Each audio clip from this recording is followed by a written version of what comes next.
존경하는 창원 특례시민 여러분, 김익은 의장님과 선배 동료 의원 여러분, 그리고 홍남표 시장님을 비롯한 관계 공무원 여러분 대단히 반갑습니다. 기획행정위원회 국민의힘 김용록 의원입니다. 저는 오늘 창원시의 적극적인 ESG 경영 정책 기반 마련을 촉구하고자 이 자리에 섰습니다. 잘 아시다시피 환경과 사회, 지배구조 등 비재무적 요소를 통한 기업 가치 측정을 의미하는 ESG 경영은 2004년 유엔과 스위스 외교부의 보고서를 통해 구체적으로 언급되기 시작하였습니다. 해당 보고서는 ESG 경영의 강조가 기업 경쟁력을 위해 필요하다고 언급하며 투자기관과 기업 등의 실천과 책임을 강조했으며 비정부 기구인 NGO에도 ESG 경영을 위한 기여를 촉구하였습니다. 특히 과거 투자 결정과 자산 운영의 고려사항에 머물렀지만 글로벌 금융위기와 코로나19 팬데믹을 겪으면서 최근에는 하나의 규범으로서 강조되고 있습니다. 최근에는 ESG 경영에 대한 강조가 지방자치단체로 확산되는 추세입니다. 독일의 한 연구에서는 향후 5년에서 10년간 투자기관의 96%와 지방자치단체의 78%가 지방자치단체와 ESG 경영과 관련성이 있다고 응답하였습니다. 이러한 점에 비춰볼 때 ESG 경영에 대한 강조는 앞으로도 지속될 것이며 지방자치단체의 차원에서도 강조되어야 할 것입니다.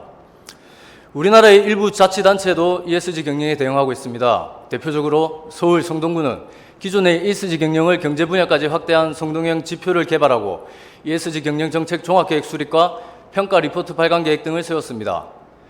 또 광명시는 지속 가능 발전 목표와 연계하여 지표를 선정하고 집중 추진할 계획입니다.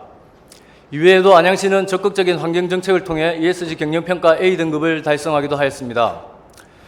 우리 창원시는 지난 2022년 도내 자치단체 가운데 1위를 차지하였고 사회와 지배구조 분야에서는 우수평가를 받았습니다.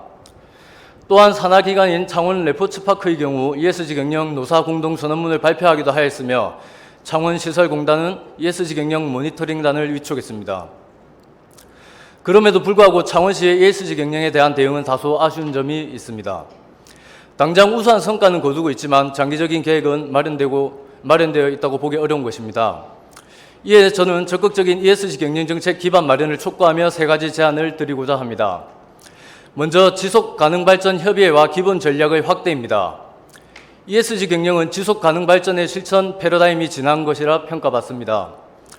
지속가능발전은 1992년 유엔 환경개발회의에서 제시되었고 실현을 위해 의제 21을 발표하였습니다. 우리 시는 의제 21의 실천을 위해 지속가능발전협의회를 설치하였으며 지속가능발전 기본법에 따라 기본조례와 기본전략을 수립하여 운영하고 있습니다. 기존의 지속가능발전협의회의 기능과 기본전략의 사회화, 거버넌스를 보완한다면 충분히 ESG 경영에 대한 정책 기반을 마련할 수 있을 것입니다. 두 번째는 ESG 경영 지표 선정과 관리입니다. 기업에서 강조되는 사회적 가치와 지배구조를 자치단체에 곧바로 연결시키는 것은 다소 무리가 있습니다.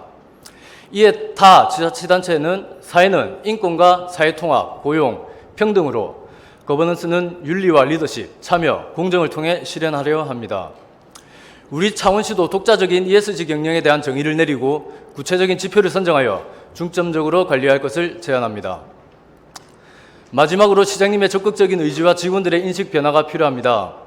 서울시 산하 자치구를 대상으로 진행된 설문에서 자치단체의 ESG 경영 적용을 위해 필요한 우선순위로 단체장의 의지와 공무원의 인식 제고가 꼽혔습니다. 많은 기업과 투자기관의 경영과 재무관리의 ESG 경영을 지표로 삼고 있습니다.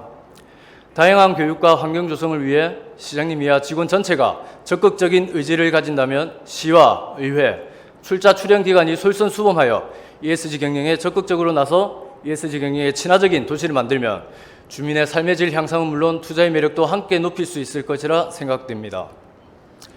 우리 시가 보다 적극적으로 ESG 경영 정책 기반의 마련에 나설 것을 제안드리며 이상 5분 자유 발언을 마치겠습니다.